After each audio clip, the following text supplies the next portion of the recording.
The last sentence in today's gospel is probably one of the most remarkable ones in all of Scripture. So let's listen to it again. It goes like this. For the Son of Man did not come to be served. And notice the Son of Man is a title that Jesus and Jesus alone uses to refer to himself. Okay? So the Son of Man did not come to be served, but to serve and give his life as a ransom for many. The Messiah, the Son of Man, the Son of God, a life of service and sacrifice. A little story. Back in those days long ago, when you used to be able to walk back and forth to school, like when I was a kid, a couple had a very difficult time with their son.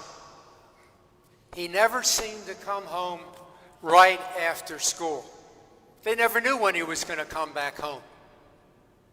And he kept getting later and later and later, and he wouldn't tell them what he was doing. The parents tried every motivational tool that they could think of to get him to understand they were really concerned about him. They needed to know where he was and what he was doing. And they're doing that to try to take care of him. Well, this one day, it was kind of like the straw that broke the camel's back. And the boy came home later than ever.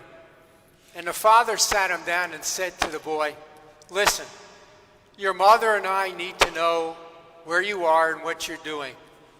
The next time you come home late from school, all you're going to get for supper is a slice of bread and a glass of water. The boy walked away.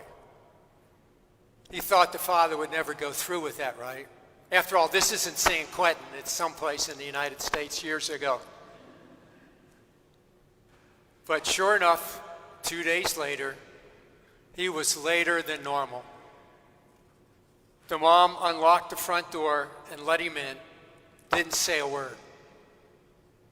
The father saw him in the living room, didn't say a word. It finally came time for supper, and the boy came down and sat at his place at the table, and he started to look at his parents' plates, and they were absolutely filled with food. And he thought, this is good because I'm really hungry tonight.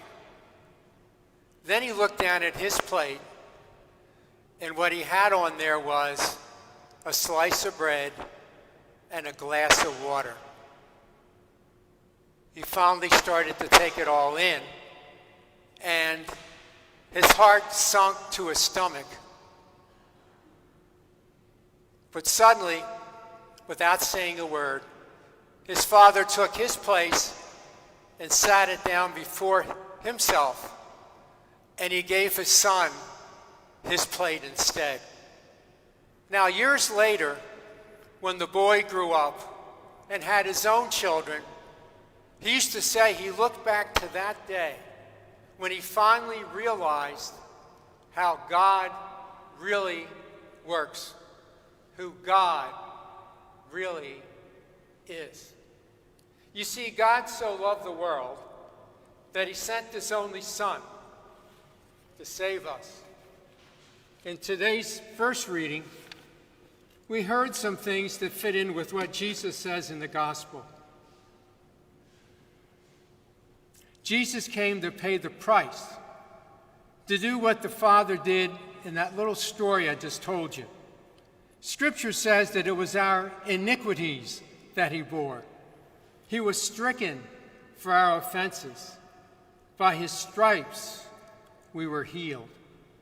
Jesus' sacrificial death opened the gates of heaven, restored our friendship with God, and forgave every sin ever committed, or that will be ever committed.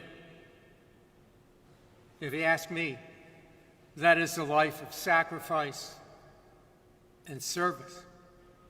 As we've heard in the gospel over the past few weeks, Jesus has been calling his disciples and thus us to a life of sacrifice and service.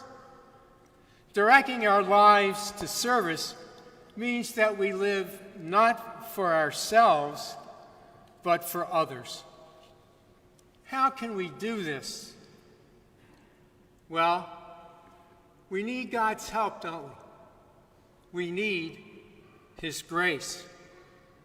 About 20 years ago, when I was in seminary, I bought a book by a young Catholic priest at the time. His name was Robert Varon.